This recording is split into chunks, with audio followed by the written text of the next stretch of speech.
Hi guys, so I thought today I would do the mixed girl tag. I've been requested this quite a few times, so I thought it'd be a fun tag to do, so yes. Before I get into it, I'm really intrigued to see what race you guys think I am. If you already know what mix I am, then yeah, I mean, what did I look like to you? I am very intrigued to see what people think I am. You know, the internet's very truthful, so give it to me, guys.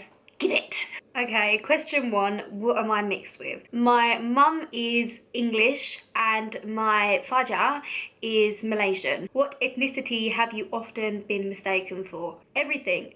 Most of the time, it depends who the ethnicity of the person that's guessing my ethnicity. If it's a white person, they will assume that I'm Asian. If it's an Asian person, they know that I'm not fully Asian, or they think I'm Spanish or something.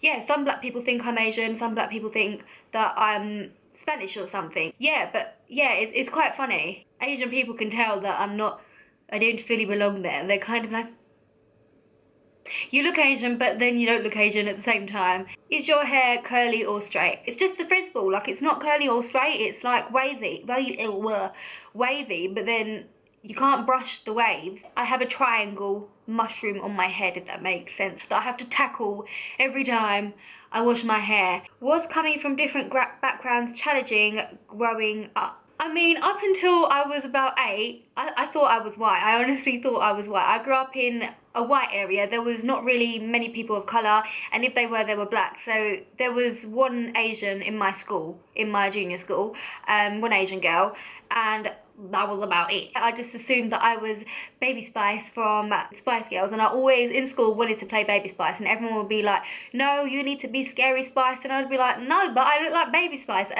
I honestly don't know. Colour, it literally didn't hit me until a boy said to me in junior school, why is your skin the colour of poo? That I looked at myself and I thought to myself, oh crap, it is. Like, I'm not white. And then I realised that I was like, and I went home and said to my mum, my skin is the colour of poo, did you know that? And she was like, she didn't even know how to answer that. But yeah, I mean, in terms of the different parenting styles and stuff, I don't know. I don't know how they managed to do it, but they had such different cultures. I mean, my dad, he grew up in Malaysia. He only came to Malaysia when he was already an adult. So that culture is very much in his blood. And I mean, it was only a few years ago that I actually realised he has an accent. I didn't even clock that he had an accent. I'm usually one of those people that have a difficult time understanding people with accents. Yet my dad has had one the whole of my life. And I didn't notice it until one of my friends said, like, oh, your dad's been here for ages and he's still got an accent. And I was like, has he? And then it just hit me. I was like, wow, he does have an accent. He doesn't even sound English. Asians were like the minority of the minority, if that makes sense. There was a lot of racism as a child. I mean, now we're just everywhere. You can't get rid of us. We're just everywhere. So yeah, but then we weren't everywhere. It was just me and my dad, like literally. In my area, I felt like Asian people were seen as the least liked race, if that made sense. And I know there's no hierarchy to this crap. I did feel like there was a hierarchy, and I did feel like Asians were the least liked and the least respected out of everyone. So yeah, I guess in that sense it was hard. My dad, I mean, there was times when I was out with my dad in public when I was a little child, and the area was so racist that people literally would shout at us across the street, shout names at us, throw stones at us. I mean, my dad got attacked on his way home from work just for being Asian, so it was really bad. But as I said, we're everywhere now, so I don't know where all the racist people went. I don't know if they just decided to hush up, or they all just took off and went even further out into the countryside, because you know, as I said, we're everywhere now. Which backgrounds do you embrace the most? That's the thing though, once I realised I wasn't white, I didn't feel white, if that made sense. And I think I associated myself, because of the fact that I grew up in England and I was born here, I've always associated myself with white culture, because I didn't really know Malaysian culture that much, and at that point I never had been to Malaysia, so I don't know, I just thought, yeah, I'm half Malaysian, but that was about all there was to it. It wasn't until I visited Malaysia that I was like, oh my god, like, I know this isn't a reason why I should embrace the culture more, but their McDonald's is delivery there, and like a cheeseburger is like the equivalent of 20p over here. So yeah, I just thought that was the first thing that I was like, wow.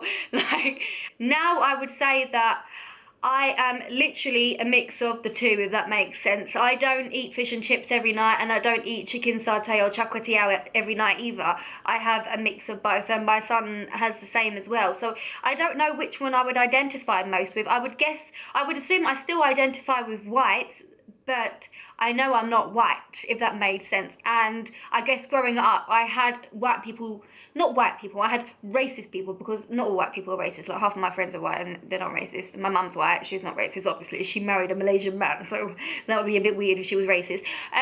But I had it drilled into my head that I was not white, if that makes sense. But I still, culturally wise, I still associated myself with white culture. Have you ever been teased for being different? Yes, as I mentioned before, I got teased a lot for being different. I was always different. As I said, the junior school I went to was predominantly white.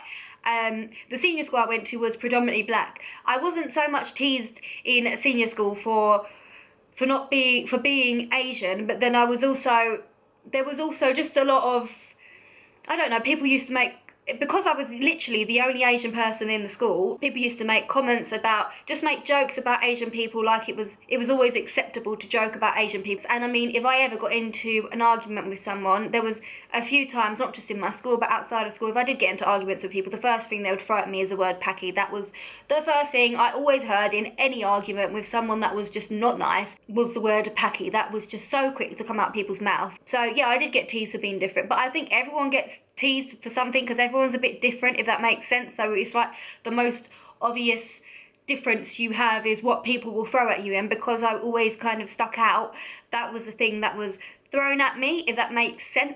Have you ever been ashamed of being multiracial?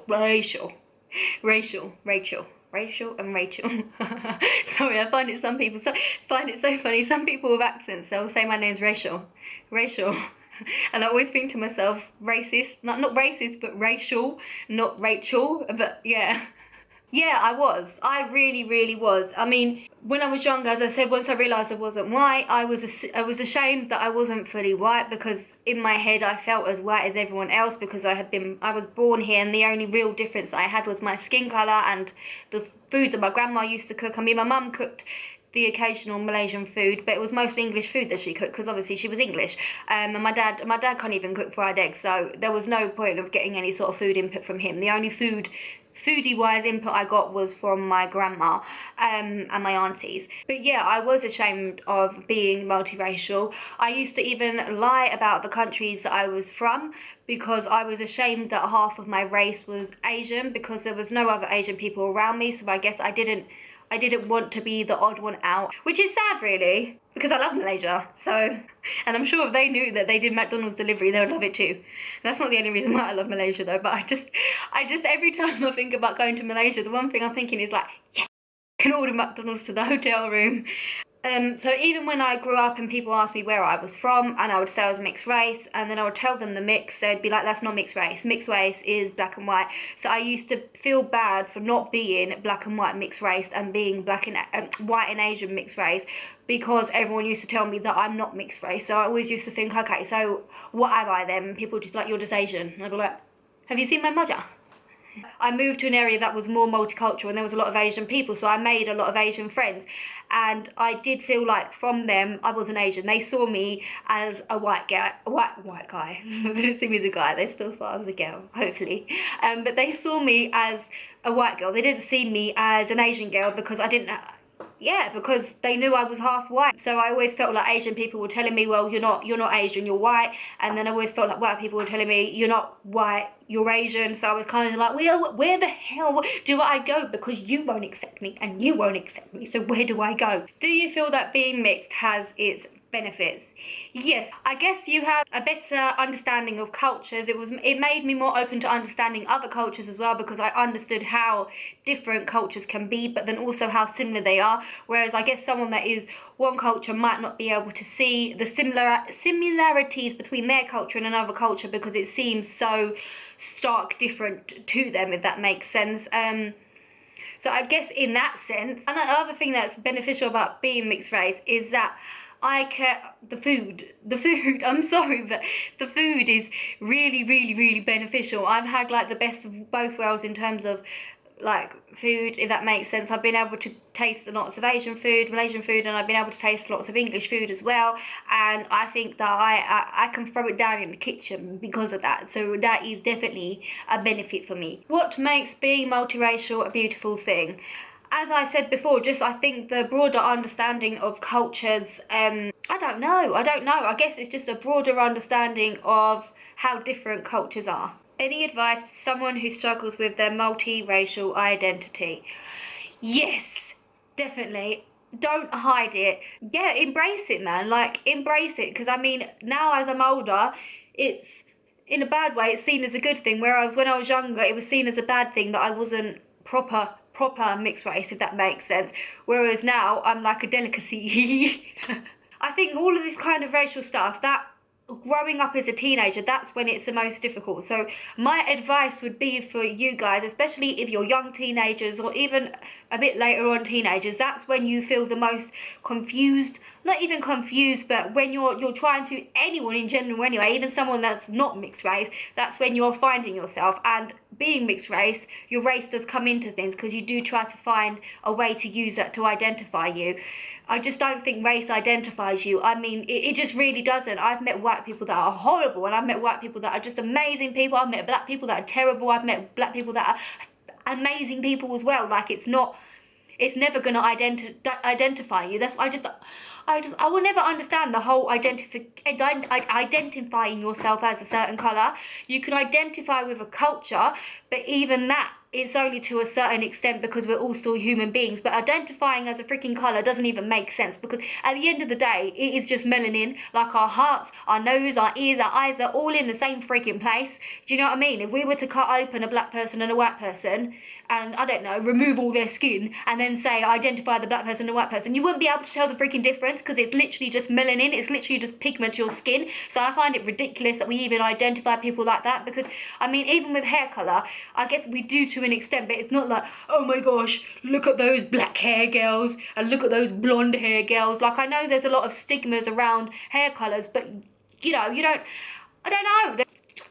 It really irritates me, but yes. So yeah, there's my mixed girl tag. I tried to make the video as quick as possible because I know my videos recently have been quite long. I hope the video was interesting. Please like and subscribe, and I will see you in my next video. Bye!